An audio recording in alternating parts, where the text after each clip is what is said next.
If you're looking to create a fashion brand, chances are you're looking at brands that you wear on a daily basis, right? So it could be Lululemon, Adidas, Viore, Reformation, Hugo Boss, whatever brand you wear on a day-to-day basis. 9 times out of 10, their manufacturing method is going to be a contract manufacturer. And it could be a very overwhelming and confusing area of product development and production than you may be ready for.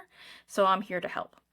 My name's Annie, and I am an 18-year veteran of the fashion industry in design, development, and production, and I'm here to help you out. So let's get started. So first off, what is contract manufacturing? Contract manufacturing is the process of when you're designing your clothes, picking out the fabrics, dictating what the fit is, and then you go to a third-party manufacturer, whether it's domestic, offshore meaning like South America, like Mexico or Canada, somewhere not over an ocean, and then also international, which could be China, Vietnam, Bangladesh, whatever international factory you want to use. You're basically using the expertise of a third-party factory to produce your clothes, and then you import them in. And this happens to be my wheelhouse because I've been working in the industry for 18 years, and this is the primary form of production that the industry uses for a few reasons. Because A, you have full control of your design, of your fabrics, and to a certain extent you can control what a factory does depending on your relationship with them. It is going to be one of the most cost effective on a per unit basis for your costing. But you have to remember, to utilize contract manufacturing, your MOQs are going to be higher. Your MOQs are going to be your minimum order quantities, which is the minimum order that the factory requires you to buy in order for you to get at least the first tier of production bulk pricing. Now that pricing starts to decrease and decrease as you build your relationship with that particular factory and as you increase your orders.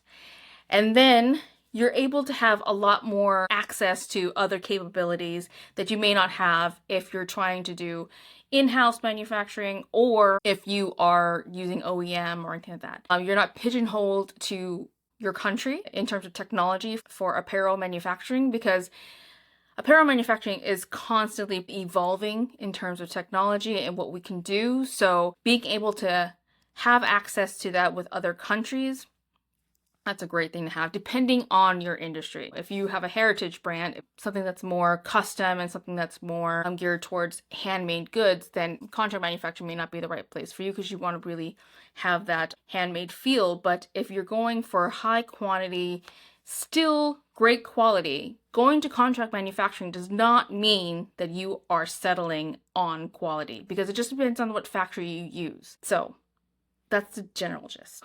So there are definitely some pros and cons when it comes to contract manufacturing. Generally, it's going to be, if you have the funds to be able to do contract manufacturing or per unit basis, you're going to be spending a lot less than if you would if you did OEM or if you did private label, or definitely if you did print on demand. You have more control of your product. You need to take more time to design your product. If you have more intricate complexity to your product, this is a much better way for you to go, because you can have much more control and really create a uniqueness with your brand, right? Because if you're going through OEM or if you're going through private label, the silhouettes are not yours. So just whatever the artwork you put on there or the color you pick on there, it's what's going to be yours. But with contract manufacturing, you are designing the piece. So even if it's a simple minimalist t-shirt, let's say you have found super unique fabric, that's not something you're going to be able to get with a private label or an OEM, because you have the fabrics you have. When you're doing contract manufacturing, you are able to really create a full brand aesthetic because you have full control of that. And additionally, you have full control of your fit. Depending on if you have a specific fit you want to have for your brand, contract manufacturing is going to be the way to go for you, because you're going to be going through that development process where you can tweak and change your fit to make sure that it works best for your brand. You have a lot of flexibility because obviously you don't have to work with just one factory. You can work with multiple factories if you have enough SKUs, and then utilize the flexibility of their technologies, of their sourcing capabilities, and obviously pricing, because you can literally negotiate between factories to get the best price for yourself. Scalability, this is the way to go in terms of scalability. As you grow, you make sure to have the factory that will have the capacity that you need. You know, most factories have the capacity of millions of units coming out, international factories. So you will not have to worry about the scalability of your brand, because as your brand grows, that factory is going to want to grow with you, right? So they're going to start working with you more closely as you build a relationship and have allotments and space for you to be able to grow exponentially. And even if that initial factory doesn't work out, you can always resource to another factory that has a bigger capability, and probably you get more reduced prices, and then you can continue to grow and scale as your business grows. So scalability is great. So also your intellectual property, well, especially when it comes to if you're manufacturing in the US or offshore, this really helps with your intellectual property. It's a little harder when it comes to international, because then you have to protect yourself in each individual country, but you have the ability to protect your intellectual property through contracts, your vendor manuals, because obviously those factories do not want to jeopardize a relationship with you if you have patented goods or you have a copyrighted graphic or artwork, and it's continuing to grow. That factory generally is going to look at the profitability of your relationship over trying to screw you over with like a quick buck or two. And now, always with the pros, there's always some cons, right? So the cons are mostly going to be financial. The reason being is because contract manufacturing is generally going to be the most expensive upfront cost for you, because especially when you're starting out, you're not going to get any terms with the factory. It's really hard for a brand new relationship to be able to get any kind of net terms, meaning like you don't have to pay for the production for 30 days or 60 days after you receive that, because that comes with a relationship. So in the beginning, depending on what your MOQ is, which generally those are going to be like about 500 per style per color, you have to pay that, at least 50% of it upfront to get started with the production, because that will pay for your fabric and any other materials that they need to get started. And then you'll have to pay for the rest of it before it ships on top of the shipping. So that's going to be your biggest hurdle when it comes to contract manufacturing. The other con is how much the lead time is going to be, because that's going to have the longest lead time for you. In general, I tell my clients, you should expect 6 to 9 months, probably longer for your first collection, just because in that time, we're trying to work out what your design is going to be. If this is the very first collection, probably still work out what your aesthetic is, your fits, going through brand new fabrics to see what fabric you want to use, and then any problems that may have with production. And you should know that just about every production's got some issue with it. In 18 years, I've never witnessed one perfect production. I got really close one time with Oakley, and it was so smooth. And then it gets on the boat to come here to be sold. And then I'm not kidding, some kind of otherworldly thing happens, because we just jinxed ourselves, because we're like, oh my God, we actually did this like perfect. Literally the boat snapped in half. So that was my closest act of God, just be like, nope, that's not happening. So you should expect something happening in the development and production stage to hold you back, whether it's in the development stage, this is your baby and you want it to be perfect, and so you're going through more sampling than you need to go because you want to see every iteration before going to production. Someone like me with experience would probably stop, but I know brand new clients have a tendency to oversample in the very beginning, and I totally get that because it's a lot of money. In production, mishaps happen that you just kind of have to roll with, and a lot of times, sometimes that can delay your production by a week or two. And then also, like I just said, sometimes things happen in shipment and logistics, and things get slowed down either at the port or just in transit. So you always have to pad in extra time. So contract manufacturing, just because you have a longer time for development, is going to be the longest lead time for you. And then because the product that you are making is going to be your product, you designed it, you had it sampled, you went through the development, you approved it, and then you went through the production and you approved the pre-production sample. anything that happens in production, if at the last minute you're like, oh, I want to change this, that's your responsibility, not the factory's. You're responsible for your design and to make sure that before it gets to the production line, it's exactly the way you want. So there's a lot more responsibility on your end, and you have to be super duper careful when it comes to documents going to the factory. That's why a tech pack is so important, because that's your living document to record what instructions you told to the factory. If you decide to go without a tech pack and you get a production that doesn't match what you approved, there's nothing there for you to be able to say, hey, I wanted this. You're like, well, I don't have a tech pack, so sorry. So like, it's so important. So yeah, those are the major things that are probably the most cons when it comes to contract manufacturing.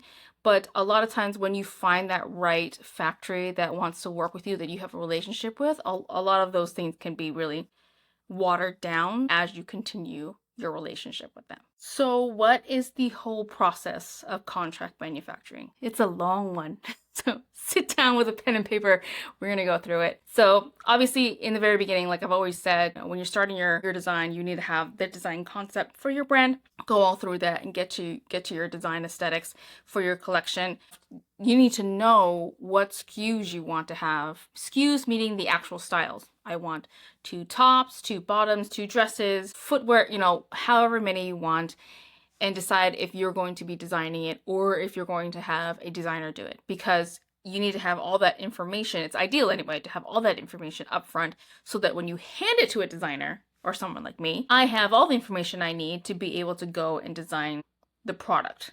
If you hire me and then have none of that homework done or that pre-work done, you're going to be paying a lot of money for me, because now I have to do all that work. And really for designers, you're paying for their time. So, more work on your end means less time on the designer's end, and they can focus more on the actual individual styles, giving you a line plan, and that helps you out a whole lot. So once you have your designs done, you need to have your tech packs and your specs and your reference sample to be able to send to a factory, and then you start sourcing a factory. It's hard for somebody that's new to source a factory, because a lot of times I know most people will go to places like Alibaba. There are always places like, if you want to go to a trade show, which if you go to a trade show, I would really just focus on just the sourcing part. Don't get distracted by the retail side of a trade show like Magic or anything like that. Reach out to a consultant, someone like me who has relationships with factories and can point you in the right direction, can actually help you navigate those waters. That's really important. But sourcing fabrics, samples for fit, and then your factories is going to be really important, because once you decide what factory you're going to go into, you're going to be investing a lot of time into that factory. So once you got that, you send your tech packs you need to the factory so that they can give you quotes and then also get started on your sample process. So the sample process, once that you get started, takes about 3 to 4 weeks in general for most factories to get that first sample to you. However many rounds of samples you need to be able to get to approval, I generally tell people that you should plan for at least 2 to 3 sample rounds. So that's about 3 months to check your styles, have the fitting, make any changes before you get to approval. Obviously, every time you do another round of samples, you're adding basically another month to your turnaround time. Once your samples are done and your development's done, everything's approved, you've picked your fabrics, you've approved the designs, you've confirmed your fit, you've gone through and designed your trims meaning like buttons and zippers and your main label, your hang tag, things like that. Then you go to production, right? So production starts when you send a PO, a purchase order, to the factory. And generally that means you have to pay about 50%, especially if you're new. You have to pay about 50% of that cost. Whatever the unit cost for your designs times your MOQ, which could be about 500 units per style per color. Per style per color means, let's say you want a t-shirt, and it's one t-shirt, 4 colors. Each color is an MOQ. If your MOQ is 500 units per style per color, that's 2,000 units you are ordering of that one t-shirt because you wanted 4 colors. MOQs are based not on style, it's based on fabric. because the factory has to consume that much fabric in order to make your product. And for first-time relationships, factories do not want to hold liability for fabric because they don't want to have a bunch of fabric in their factory laying around that they can't use. So they're going to be very strict on that generally. Unless you have somebody like me or somebody that's been in the industry that has contacts that are willing to, give you a little bit of a break because of their relationship with them. So once you have your PO down, you start to get pre-production samples, which are basically the samples in the fabric that you wanted with, if you don't have your trims in yet because they're in production, with available trims, and you're able to, again, go through these samples, have a fitting, and be able to see if those are approved for production. I also tell my clients to always plan for 2 to 3 rounds of pre-production samples, because once you approve these samples, you're going to production and there's no stopping it, right? So you have to make sure that you are going to be as close to how you want it to be. Once you approve those pre-production samples, the factory goes to production. It gets on the production line. It does not stop unless an emergency happens, right? And then once the production's done, it's done. You can always request TOP samples, which means top of production, which means you get that 2 weeks ahead of time. That is your styles bagged, tagged in as your customer will receive it when you send it out to them. Depending on the factory, you can get those ahead of time. I generally request them because you want to see how the finished product will look. And then you can give the final approval, and then it gets on a boat or a plane or however you want to ship them over. And depending on your shipping method, it gets to you, gets through a port. We pay duties and import costs, and then it gets to you, your warehouse or your house or wherever you're going to be shipping to your customers from, and then it's all done. And then we start all over again for the next season. So that's generally what contract manufacturing is going to be. It is a long process. It is not a short process. And if you're really serious about creating a brand, it's the process you have to go through, and you can't really rush a whole lot of things, right? Because the times that your samples and your comments and your tech packs are out of your hands, it's in the hands of your factory, and they can only go so fast, right? You cannot expect a week turnaround for pattern revisions and sample revisions, just because that factory also has other clients. And that's why they give the 3 to 4 week turnaround time, because they want to make sure that they aren't going to overpromise and underdeliver. So now that you know the pros and cons for contract manufacturing and you know the general process of what it is it right for you? Well, it can be. It's right for startup brands or any brand that wants to create very custom brand-centric silhouettes. Anything that's purely for you. If you're okay with using somebody else's design, somebody else's silhouettes, and somebody else's fabric that they've already pre-made for you and you buy from them, then contract manufacturing is not the way to go for you. But if you want to be able to truly make something custom and unique and solely based on your brand aesthetic, then contract manufacturing is the way you're going to have to go. It's great for established brands, it's great for designers. You have to be able to take the time to make a brand. If you really want to create a well-established brand, then contract manufacturing is the way you're going to go. Also, if you want to make a luxury brand, if you want to make any kind of brand that's a premium brand, because it's really hard to do a private label or an OEM and then say it's completely luxury, because generally those fabrics are not going to be the luxurious fabrics you're wanting, right? So it's just, you have to be able to allot the time and the money to be able to do contract manufacturing, because there is a minimum cost that you can that you need to be able to do the production. So I hope you've learned something from this. I know it was kind of a whirlwind kind of thing, but if you're really wanting to create a very unique brand, something with scalability, longevity, and you're able to control just about every single part of the brand's overall aesthetic and production, contract manufacturing is probably the way to go for you. And so I hope you learned something from this. If you have any questions, please comment below. I would love to hear from you, and I'm happy to answer any questions. If you like more of my content, please like and subscribe. And I'm going to have another video right over here, and you can check it out. I'll see you next time. Bye.